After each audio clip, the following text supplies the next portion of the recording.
This is Marcos here. I'll be heading the next section. So thank you for sharing the student presentation. It was really great, really well done, very good presentations and answers as well. So I'd like to welcome everyone again to the conference as part of the member of the planning committee. We have great conversations so far, very nice days, and really a lot of food for thought in terms of where the agriculture is going.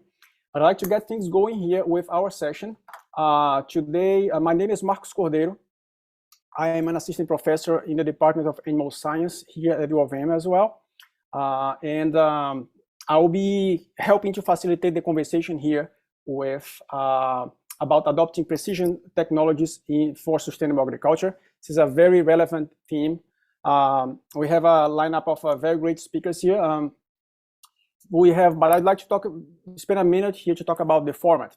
So we'll have, as we've had in previous days, we have the presentations back to back, and then we come back after a short break for the panel discussion, where we take questions from the audience and ask and trying to get the conversation going. Again, I'd like to remind participants to post your questions on the Q&A option at the bottom of your screen. Please don't use the chat function because we'll not be monitoring that.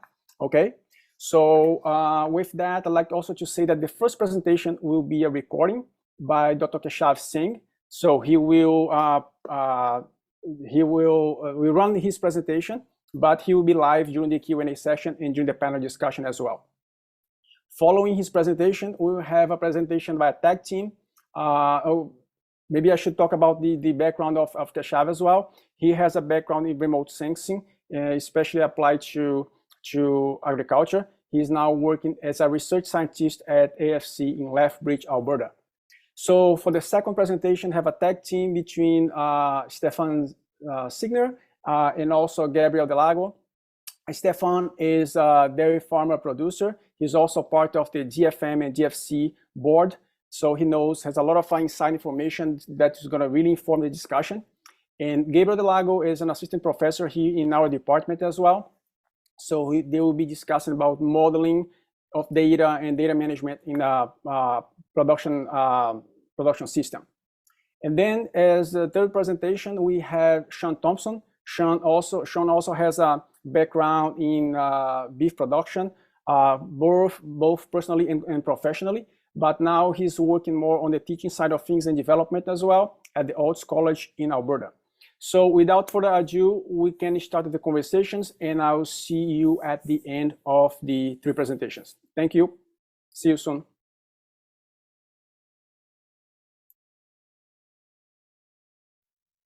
Good morning, afternoon, everyone. Thank you to the organizers and participants for attending the presentation.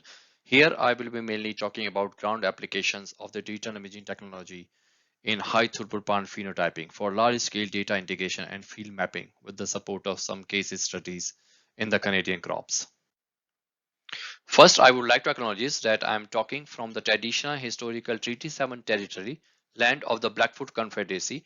We pay our respect to the First Nations and Métis ancestors of this place and reaffirm our relationship with one another.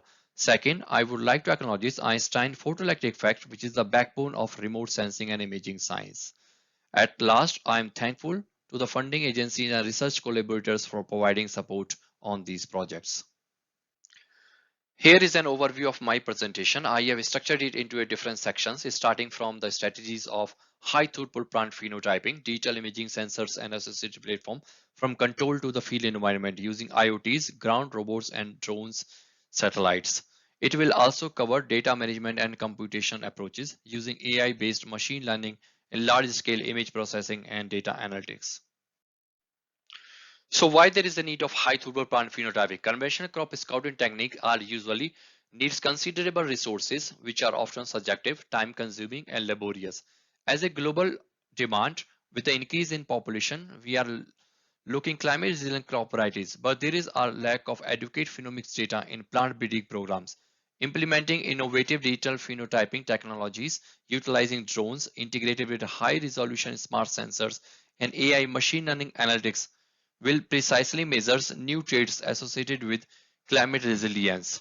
Here is the list of some digital phenotype possible using these advanced tools. Here you can see some of the sensing systems and platform for different scale phenotyping. Raspberry Pi computers had been used for automatic control phenotyping in the greenhouses. Unmanned ground vehicle or mobile robots such as phenocars has been used for proximal and small plot-based field studies. Aerial drones integrated with sensors is used for field-level small to large plot phenotyping, and satellite drones has been used for large-scale crop mapping and management decisions. These high-throughput phenotyping tools will escalate the selection of optimal varieties for a growing population to ensure food security and sustainable agriculture. Here is the setup of our greenhouse-based imaging system using Raspberry Pi computers with 8 to 16 megapixel cameras and hyperspectral sensor with 204 bands. Multiple Raspberry Pi devices has been deployed to collect automated images at a fixed time interval throughout the experimental cycle to track morphological traits related to the plant growth and health. Some of the projects are identification of herbicide-resistant susceptible weed biotypes, photosynthesis capacity in weed genotypes, and pathogen identification in the field peas. In this project, we have tested and developed some models to classify herbicide-resistant and susceptible kochia population. As we know, kochia is a broadband weed species that has been reported for yield loss in some of the major field crops. In recent years, the incidence of herbicide-resistant kochia has been increasing, so we need a robust techniques to identify site-specific herbicide-resistant and susceptible kochia biotypes for weed management strategies. During this study, we access two different herbicides, glyphosate and fluoropyrox, with different kochia population. Hyperspectral imaging of kochia plants was obtained immediately prior and after of these herbicide treatment application. Two classification model LDA and QDA has been tested and developed. Comparatively, QDA model achieve a higher classification accuracy of around 71% for glyphosate and 74% for fluoropyrox. We'll be improving these model with the upcoming new data set, and the field-based experiment has been planned during the coming season. This is one of the UAV-based imaging system to collect high-resolution data using hyperspectral and other sensors. The hyperspectral imaging is a combination of spectroscopy and imaging from a distance. A hyperspectral camera generally collects information in hundreds of continuous wave bands as shown here. This is a three-dimensional cube called hypercube having two spatial axes, X and Y, and Z axis representing the spectral channels. The system is robust in terms of large-scale field information collection for complex phenological traits estimation. Before moving to the UAV-based case studies, it's good to know how large data set acquired from different sensors generally integrated for further processing and trait extractions. The workflow has been divided into two separate steps, data processing and analysis parts. Data calibration, AI-based model training, and identification of optimal vegetation indices is essential for the feature extraction and development of classification models. Here is the phenomics pipeline development step for complex trait estimation, such as crop yield prediction. Let's take a UAV-based case study. The goal of this project was to explore the different AI approaches to characterize the plant phenotypes using hyperspectral imaging. To perform this study, 15 spring wheat varieties has been seeded with 3 replicates in RCBD design at Kearney Research Farm in Saskatoon back in 2019. UV-based imaging data were acquired using a hyperspectral camera at 5 phenological stages: mid-vegetative as jointing and booting, grain filling as heating and flowering at a ripening maturity. On the matching days, wheat head moisture, leaf chlorophyll content, and final grain yield were collected for ground sampling. An array of AI-based data analytics techniques was established to identify optimal wave band representing 3 ensembles: yield, moisture, and chlorophyll at different phenological stages, and further extended to develop a robust yield prediction model. Here we have used one classifier for wheat varieties discrimination and 4 AI-based models representing artificial neural network, support vector machine, random forest, along with partial least square regression statistical approach. Here is the average spectral profile of 15 wheat varieties. Partial least square discriminant analysis found promising to represent selected spring wheat varietal differences. During modeling, the data has been divided into training for calibration, k-fold validation, and testing for prediction sets. Individual models from all the four algorithms were prepared for different phenological dates with higher training and validation accuracy. The overall data has been trained in different AI combinations with the assigned weights against the phenological traits, yield, moisture, and chlorophyll. The overall result provided a better band selection methodology when all the four approaches combined together for testing or prediction on the different weights. A root mean square based heat map was generated for extracting detailed information regarding the most significant wave band. The ensemble estimation accuracy for different phenotypes varies significantly. During modeling, the maximum weightage retrieved for ANN is between 60 to 100%, followed by PLSR, SVM, and random forest. The flowering stage got maximum weightage of zero point 0.5 for yield prediction with a correlation of around 82%, followed by ripening, heading, booting, and jointing. In this case study, we have collected UAV-based RGB and multispectral imagery from an alfalfa field trial with the support of forage bridging program at Lethbridge Research Center. The imagery has been processed to model canopy height and above ground biomass. Although the fresh biomass has been collected around 1 month before the actual imagery, but we got a Pearson correlation of 0.7 for detailed biomass, and same day canopy height is estimated with a correlation value of 0.65. In this case study, we have tested and developed some AI-based models to characterize herbicide phytotoxicity in oat and mustard field crop. As we know, over time, we developed resistance against certain herbicide. Hence, it is essential to screen for herbicide efficacy on involving weed population. This study aimed to utilize UV-based multispectral imaging to estimate plant injury from herbicide application in the tame oat, which is the model species for wild oat, and Oriental mustard, which is model for wild mustard. The treatment includes an untreated control along with 8 herbicides for mustard and an untreated control along with 6 herbicides for oat. The experiments were conducted at 3 field locations in Lethbridge, Lacombe, and Saskatoon. The imagery and visual control rating were obtained at different time points along with multispectral imaging. The PLS and MLP model were developed with training, reflectance, and visualizing data. The model could able to estimate crop phytotoxicity with a correlation of 90% for oat and 71% for mustard. We will be improving these models with more upcoming field datasets in this project. Here I am willing to share more information about the high value field phenotyping system called UFPS car. This mobile robot was developed by Scott Noble's engineering group at the University of Saskatchewan. It is an automated ground scanning system consisting of multiple sensors payload as RGB, near infrared, and LiDAR payload. It has been used for plant scanning in the proximal way. 6 AFC research centers across Canada has received this system last year to support the national phenomics strategy. Here is the UFPS sensors array configuration in the payload box.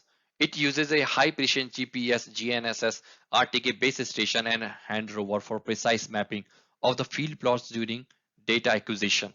Currently, it has RGB, NIR, and LiDAR capacity, but other sensors could be embedded on the need basis. Here is the short video of how images has been acquired using mobile cars over a spring wheat breeding experimental plot at 6 locations.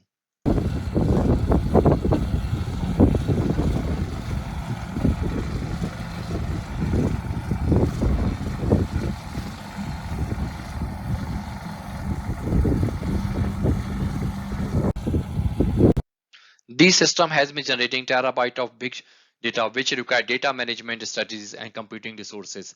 With the support of Share Service Canada, we have secured a high performance computing platform called General Purpose Science Cluster GPSC.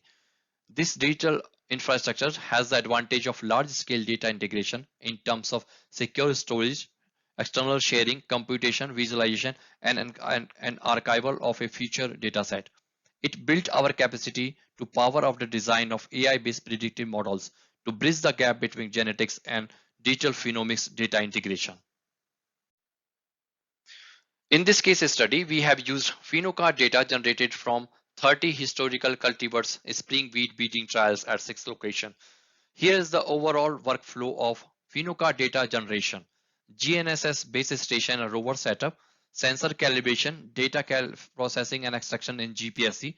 Deep learning models are being developed for RGB and near-infrared images, along with 3D visualization of LiDAR dataset to estimate key phenotypes such as plant height, canopy lodging, canopy profile at different pheno stages, and grain yield prediction with around 80% accuracy.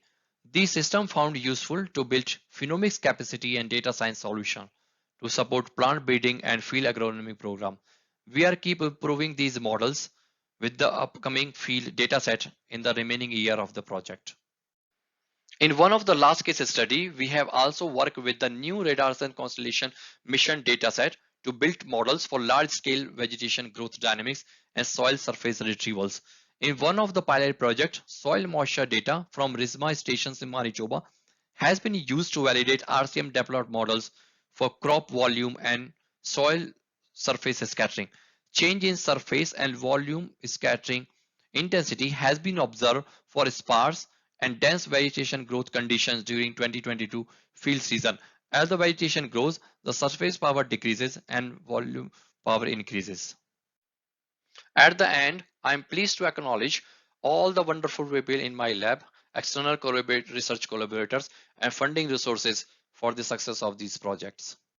Thanks for taking out time to attend the presentation. I will be happy to answer any question you have. Thank you for attending the presentation. I think I have covered most of the topics, but not at all. So it is great to see what is going on in my program in Latvian Research Center. So in the just a couple of seconds, I'm sharing a around 2-minute video about my program, which is working on in the Latvian Research Center. So I request Ron if we can play the program video through the YouTube channel. Thank you, Ron.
Very interesting presentation. So I'm sure there will be a lot of questions. I have a couple already here.